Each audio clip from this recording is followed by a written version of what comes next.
Right. Well, good afternoon. Hello, everyone. My name is Oscar Carmona, and I'm the co-founder and lead guide for Birding Texas and Beyond. First of all, I want to thank you all for joining me this afternoon for our webinar, where we'll be providing an overview of our upcoming South Texas tours. We are going to be recording this webinar, so I have turned off everyone's audio and video. However, if you do have any questions, please send them through the chat, and I will address them at the end of the presentation during the Q&A session. Alternatively, if you do think of any other questions after the webinar has ended, please feel free to email us, and we'll be more than happy to get back to you.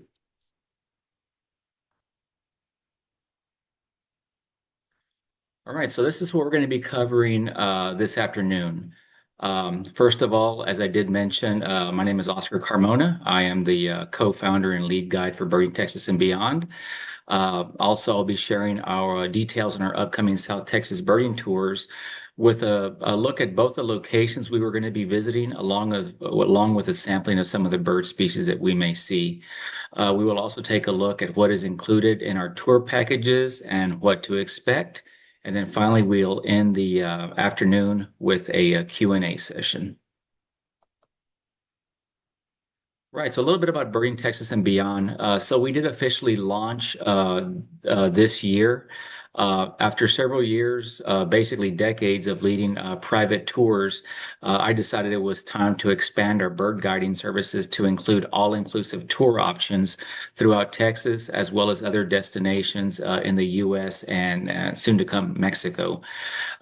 So our mission at Birding Texas and Beyond is to create memorable and educational birding experiences by highlighting the distinctive bird species, habitats, wildlife, and the local cultures of the destinations that we are going to be visiting. We do offer various tour packages ranging from half-day local excursions all the way to week long expeditions targeting specific bird species or habitats, similar to what we're doing on our upcoming South Texas tours. So the guides for our upcoming tours that we're covering today are myself and Cameron Cox. So a little bit of background about each of us. I am a native Texan. I started birding at a young age while living in the Rio Grande Valley of Texas and have been birding for over 40 years throughout all corners of the state. And I have been involved and have written articles for Birding Magazine, Birders World, Birdwatchers Digest, and have provided input for several books and field guides throughout my birding career. In addition, I did spend a good portion of my career conducting breeding surveys of endangered bird species in Texas, primarily the black-capped vireo and the golden cheek warbler, and have professional experience guiding tours throughout Texas and Mexico. Cameron has been an avid birder for over 30 years and is the author of Terns of North America, a photographic guide, and the Peterson Reference Guide to Sea Watching. He leads tours throughout the US, Canada, and other international destinations and conducts workshops focused on bird identification. Cameron splits his time between his homes in coastal Washington State and South Texas. All right, so a little bit about the tours we'll be covering this evening are the South Texas Specialties and Rarities Tour and the Winter in South Texas and Whooping Cranes Tour. So the South Texas Specialties and Rarities Tour is a 7-day, 6-night tour and will run from November 12th through the 18th and will be led by Cameron. The Winter in South Texas and Whooping Cranes Tour is a 9-day, 8-night tour, and we have multiple offerings, December 10th through 18th of this year, and then January 14th through the 22nd of 2026 with myself, and then again February 18th through the 26th, 2026 with Cameron. The two tours are very similar with the exception of the Winter in South Texas and Whooping Cranes Tour, which does include 2 additional days, starting and ending in Corpus Christi on the Central Texas coast, and includes a boat tour to see the whooping cranes and visits to other hotspots in that area. All of our tours are limited to 8 participants, and we do still have spaces available for both tours. Right, so seasonal highlights. South Texas is a great place to bird any time of the year. However, the winter provides opportunity to see a greater variety of birds as wintering species come into the area and the likelihood of vagrant species increases. November, we're at the tail end of migration and may still see some shorebird and raptor migration movements through the area, while we also start to beginning to see large numbers of wintering birds arriving in the area, including waterfowl and various species of passerines. November is also the month where the likelihood of vagrant birds from south of the border increases, making it an exciting destination. So add in the pleasant weather, and there is no better place in the United States to enjoy a winter birding vacation than South Texas. Right, we will now do a brief run through the itinerary of our South Texas Specialties and Rarities tour and showcase some of the destinations we will visit, along with some of the bird species we hope to observe. On day one, the tour starts and ends at Harlingen Valley International Airport. We'll go ahead and meet everybody at the airport, drive west to McAllen, which is point A on the map, and check into our hotel. We will spend 3 nights in McAllen, and the first day, basically, if time allows, we will try to get in a few hours of birding at a local site before our evening orientation session and welcome dinner. We will spend days 2 and 3 birding the upper end of the Rio Grande Valley, the western side, where diverse bird species can be observed to the distinct habitats in the area.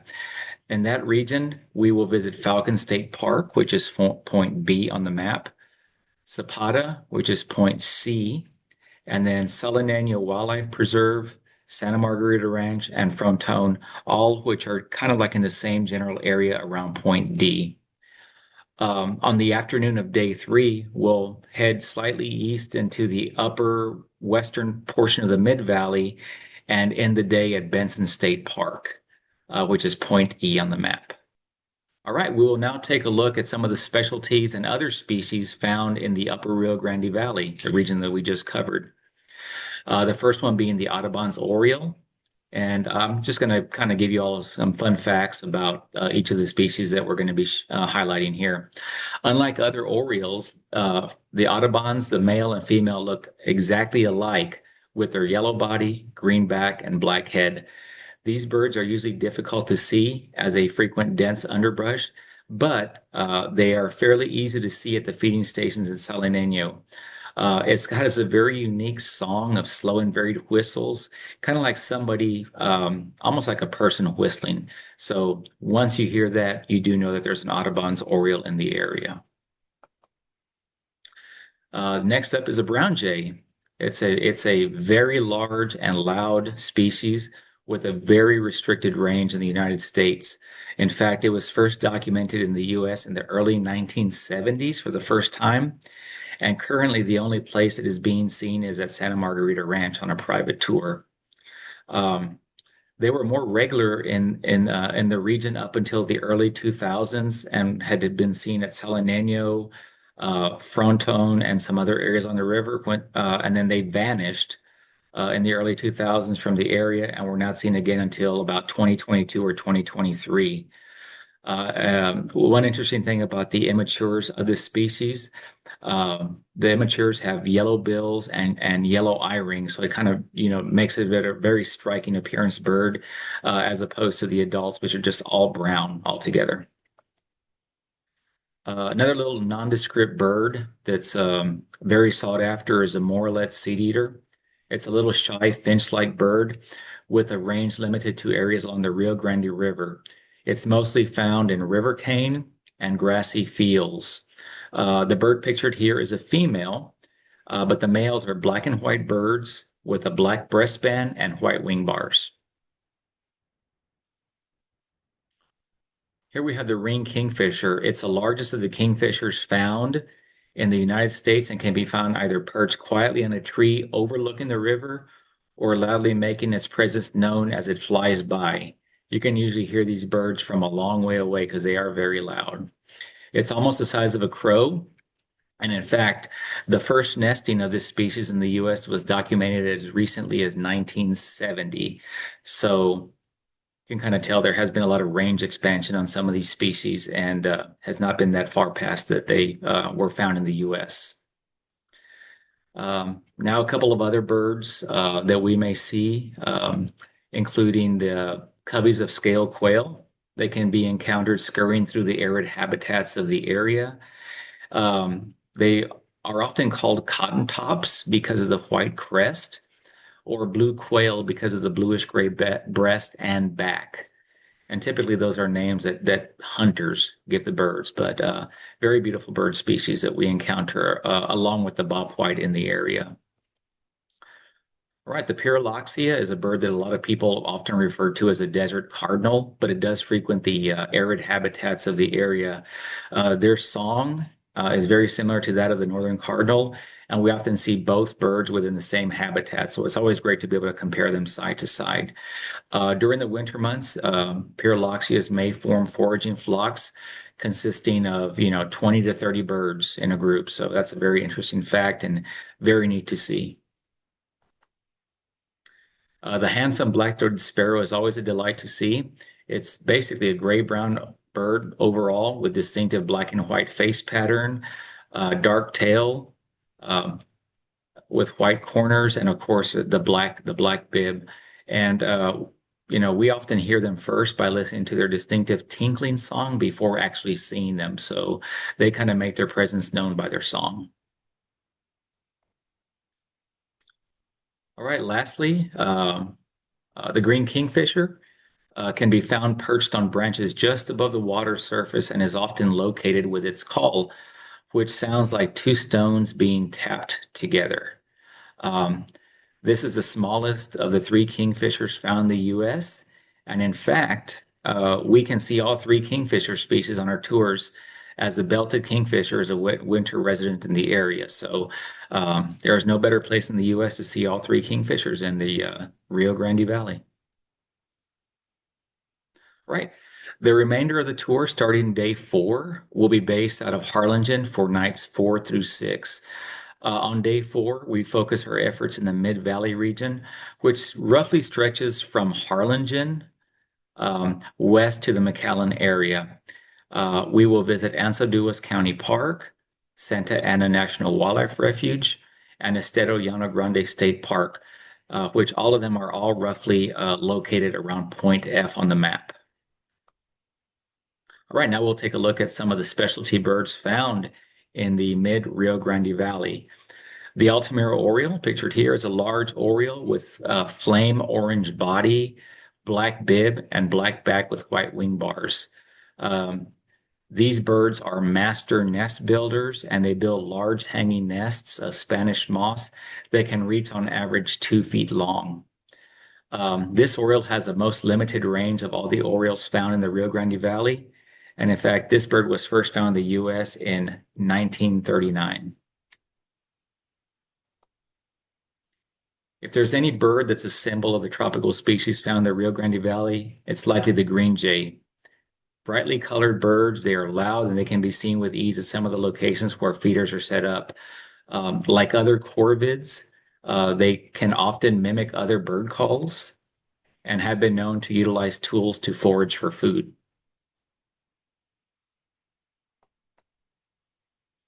All right, the plain chachalaca, it's the only member of the family of guans, curassows, and chachalacas to reach the United States. Hearing their morning chorus is an experience you will never forget as all birds chime in, and it is a very loud thing that you can hear for at least a couple of miles, at least in my opinion. They also spend much of their time up in the trees, even though they look more like ground-dwelling birds.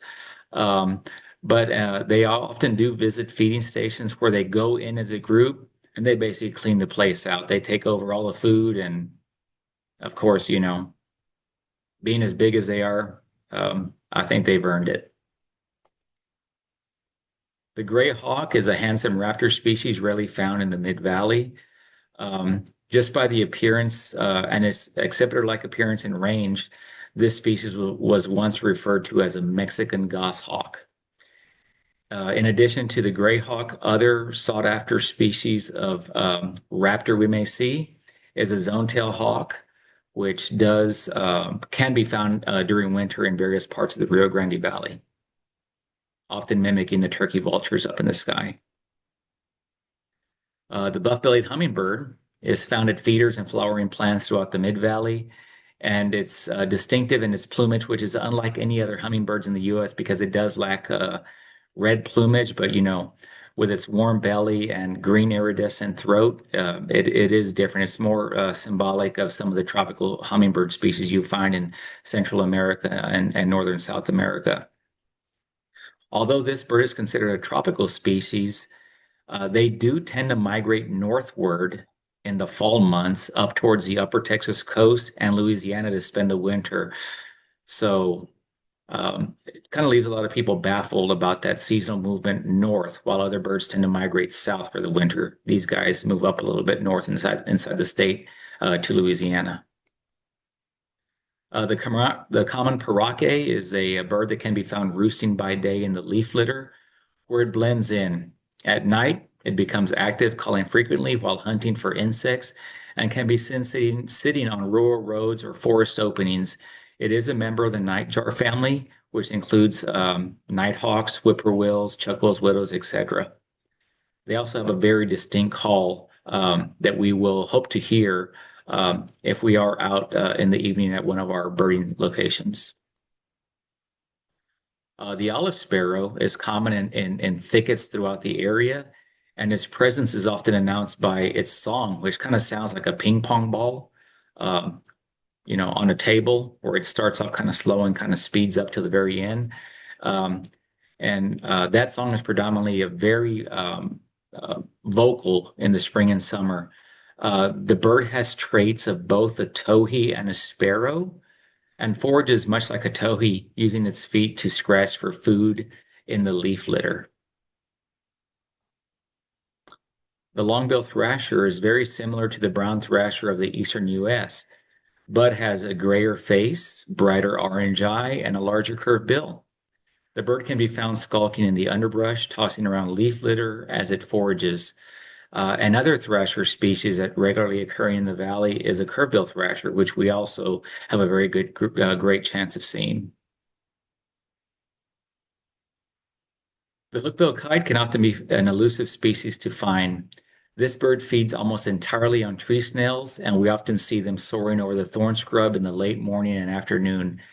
They are very distinctive in flight because they have very broad paddle-shaped wings. This is another somewhat recent bird that has been found in the U.S. It was first found in the U.S. in 1964. It has not expanded its range at all. Their range is somewhat limited between roughly Falcon Dam area in the Upper Valley, downriver to about Santa Ana National Wildlife Refuge, and they seldom venture more than a few miles away from the Rio Grande River. All right, on days 5 and 6, we spend in the eastern Rio Grande Valley. We are still staying in Harlingen for the nights, and we're going to be birding the eastern end of the valley and the coastal areas, including Laguna Atascosa National Wildlife Refuge, which is G on the map, South Padre Island, which is H on the map, and the Brownsville area, which is I on the map. On our final day, on day 7, which is the last day of the tour, we will spend a few hours in the morning either birding a local spot around Harlingen or making one last try for a rarity, if present, or a missing specialty, and we'll make sure that everybody gets to the airport on time for their departing flights after a memorable birding experience. All right, specialties found in the eastern Rio Grande Valley. We'll start off with the Aplomado falcon. This bird can be seen in the coastal prairie areas, primarily between Brownsville and South Padre Island. The species altogether disappeared from this region in the early 1900s, and we're not sure why, either habitat loss, we just don't know why. But in the 1980s, reintroduction efforts began in the area, primarily Laguna Atascosa National Wildlife Refuge, to try to repopulate their former range in South Texas. Since then, the species has established a small breeding population, and now we frequently encounter these birds while out on tour, but a very handsome falcon species. The least grebe is the smallest of the grebe species found in the U.S. and can be seen in the resacas and ponds throughout the area. They are very distinctive birds with their small size, gray plumage, and striking yellow eye.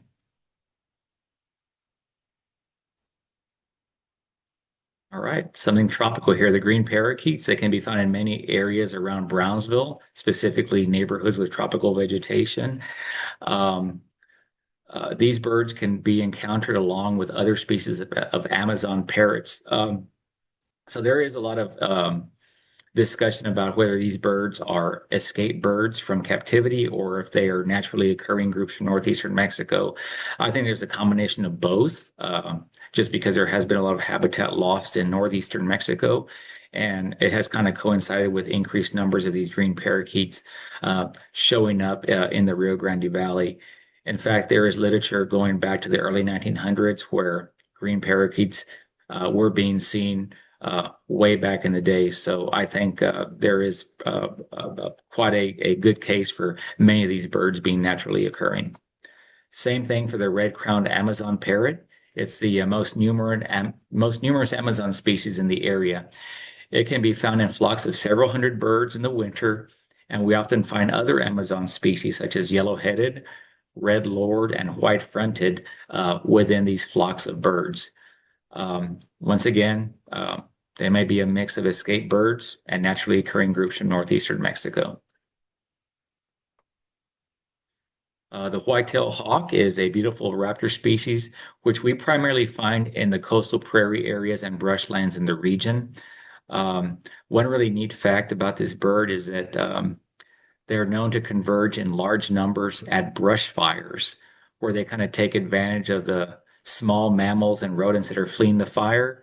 And typically, they can see these smoke plumes for miles and just congregate in these areas. So it's very interesting to see that if there is a brush fire available happening at the time, and we're likely to see a large number of these white-tailed hawks. All right, the reddish egret can be found in the salt flats where it hunts its prey by running through the shallows with long strides. It staggers sideways, it leaps in the air, it raises one or both of its wings while it abruptly stabs at fish in the water. We call this the reddish egret dance. Interestingly, there are two color phases found in the area, the dark morph shown here and the white morph, which is a less common variety of the bird, but we hope to see both of them while we are spending time along the coastal areas. The Chihuahuan raven is the only raven species found in the Rio Grande Valley, and we mostly see them in the coastal prairies of the Eastern Valley, the Brownsville landfill, and then again out in the arid thorn scrub of the Western Valley, but we have a very good chance of seeing these Chihuahuan ravens while we're out in the Eastern Valley. All right, the Wilson's plover can be found in salt flats in the Eastern Valley, primarily around South Padre Island. It is one of several species of plover that we will find in the region during the winter, along with snowy, semi-palmated, piping, and let's not forget the killdeer, which is also a plover species. All right, so the Rio Grande Valley's location makes it an ideal place to find vagrant bird species from further south. And then many of these sightings of these rarities provide first documented records for the United States. And I always tell people that birding the Rio Grande Valley is exciting any time of the year, but especially so during the winter months when vagrancy is more likely to occur. So I am going to, show you some examples of recent rarities that have been seen in the area over the past few years. The bare-throated tiger heron was seen on the Rio Grande River at Santa Margarita Ranch back in 2023. And this is a species found where it normally occurs in northeastern Mexico, approximately 200 miles south of the area. The mottled owl was first found in 2023, and surprisingly enough, it is still present at Santa Margarita Ranch.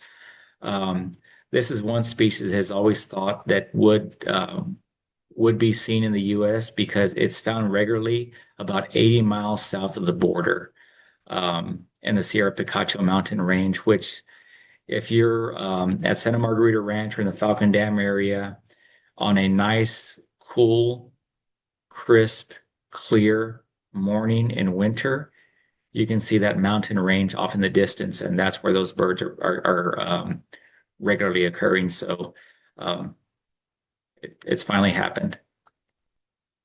The roadside hawk, this one was found in 2023 at Resaca de la Palma State Park near Brownsville. Another, again, this is a fairly common bird species in northeastern Mexico. This one occurring approximately 175 miles south of the border.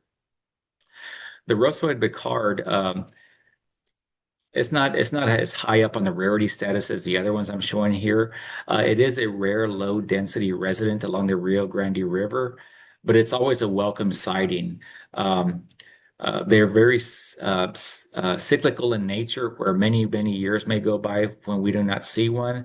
But then the floodgates open and we do see them in regular areas. So over the last few years, they have been seen at Santa Margarita Ranch, Santa Ana National Wildlife Refuge, Resaca de la Palma State Park, and Salinenio. The southern lapwing was seen at a golf course in Hidalgo County, more specifically around Mercedes, Texas, in 2024. This species' normal range is from Central America southward into South America, so it was way off course. Surprisingly enough, there is a record of the species in Michigan from a few years ago, which is even more mind-boggling. So I guess they are prone to wander. The bat falcon was seen at Santa Ana National Wildlife Refuge in 2021 and represented the first record for the United States. This is another species that can be found in northeastern Mexico, about 200 miles south of the border, on a regular basis. The fantail warbler was seen on the grounds of the University of Texas Rio Grande Valley Brownsville campus in 2024, and it's another species found in northeastern Mexico as well. The gray-colored Becard is a rarer cousin of the rose-red Becard. This one was seen in 2023 at Resaca de la Palma State Park near Brownsville, and can also be found in northeastern Mexico. But this species was much less expected to be seen in the U.S. The social flycatcher was also seen at the University of Texas Rio Grande Valley Brownsville campus in 2022. It's another species found about 200 miles south of the border.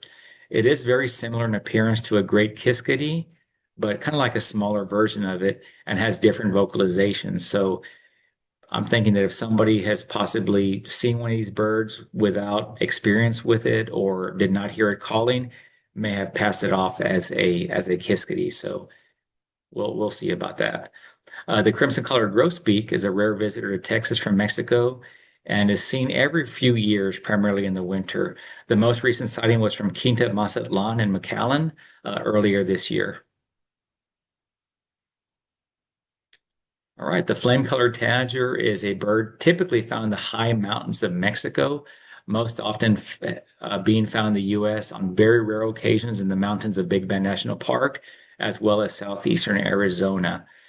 The bird pictured here on the left was seen in April 2025 at South Padre Island on one of the bird sanctuary lots. So way out of its range, way out of its habitat, out on the island. The golden crown warbler is another bird found in northeastern Mexico and has been seen every few years in the Rio Grande Valley.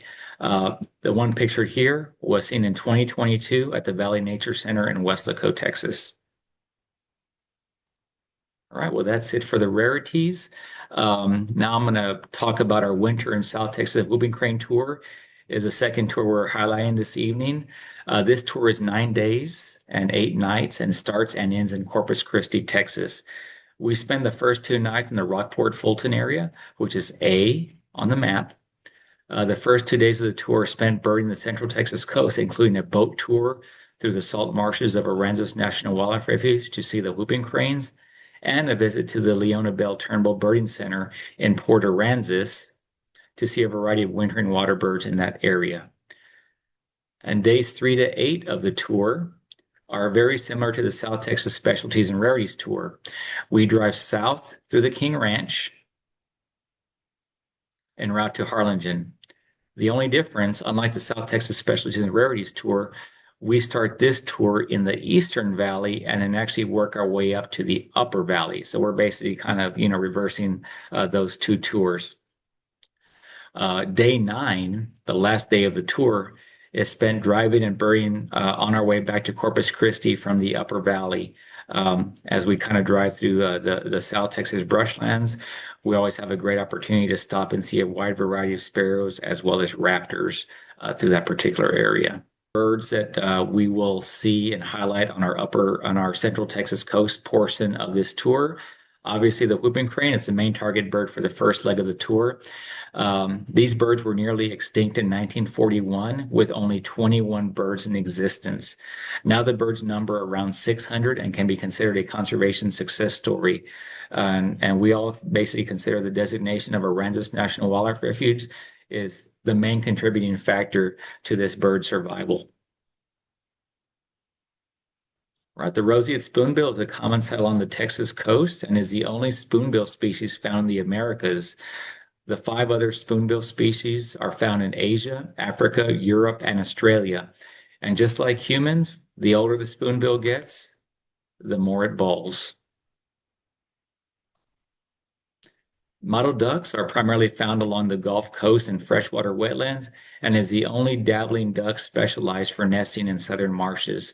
They are closely related to mallards and American black ducks, and interestingly enough, have hybridized with mallards, which does raise concerns that the population of this species is being diluted.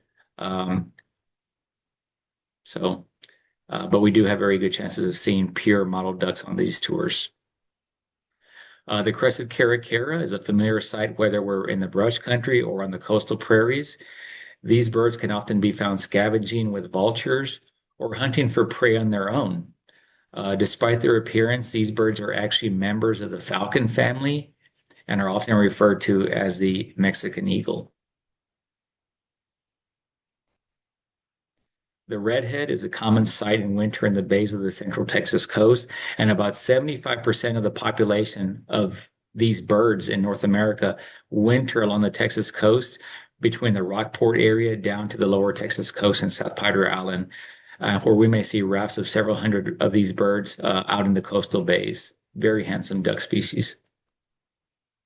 American oyster catchers can be seen along salt marshes and barrier beaches where they feed on a variety of mollusks. They're the only bird with the ability to open clams and oysters with their bill. And seeing these birds is really dependent on the tides exposing the oyster beds. And then sandhill cranes, they can often be seen in open fields near the coast and actually sometimes in company with whooping cranes. Usually we'll hear them flying overhead with their loud bugling calls. And it's always very interesting to see if they are out in an open field, standing next to a whooping crane, you can really kind of see the size difference between these birds. But it's great to see both species of crane, North American crane, side by side. All right, that concludes the overview of the 2 tours. I will now go over what the tour packages include and what to expect. All right, so what's included?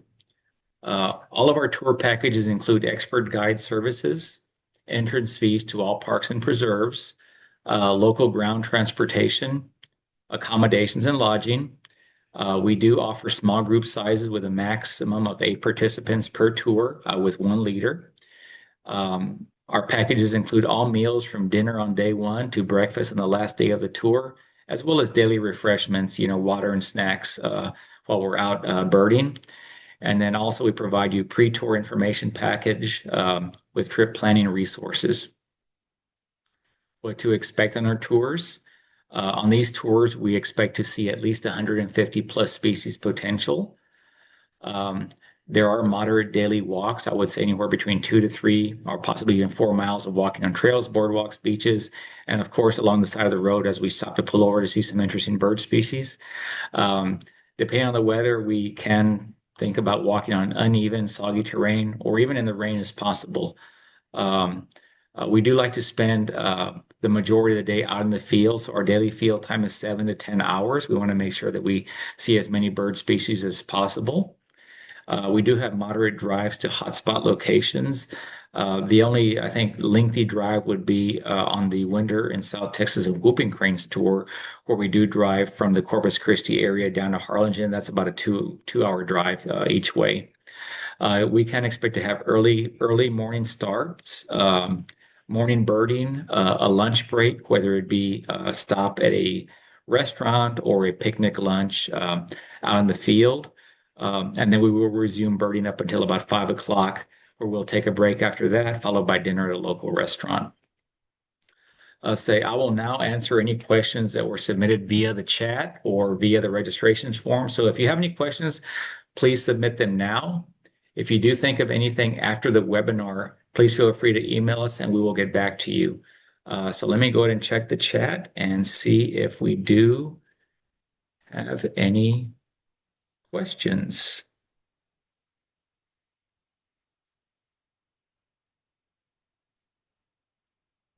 Okay, I don't see anything at the moment. Hopefully that means I was able to provide a lot of information. I do want to thank you again for joining us this evening and for your interest in Birding Texas and beyond. So please feel free to reach out with any questions you may have and make sure to visit our website to learn more about our upcoming tours and follow us on social media to stay informed on our trip reports and special announcements. So we will be sending a link to this webinar in the next few weeks in case you do want to see it over again. But once again, thank you for joining us.